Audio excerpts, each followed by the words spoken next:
As the weather starts to warm up, producers will soon be in the fields planting. That includes those looking to feed their livestock.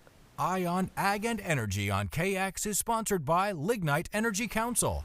In today's Eye on Ag and Energy, an NDSU Extension Forage Crops Specialist shares with us a few things that have influenced forage production heading into the spring.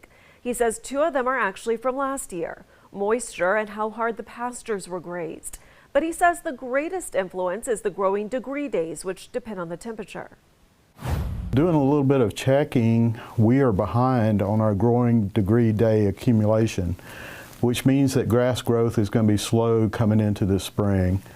Our moisture is great. We have really good moisture right now, but we just need some warm temperatures to get our grass up and going.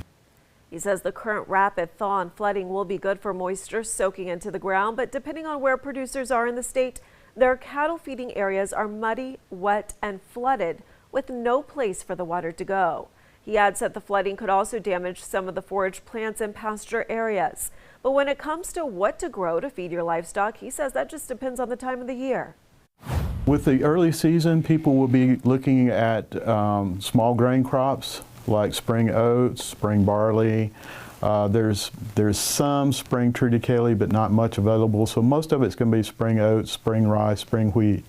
As we move later into the season, we're going to get into some of the warm season annual grasses like Sudan grass or forage sorghums for silage, or the combination of the hybrid.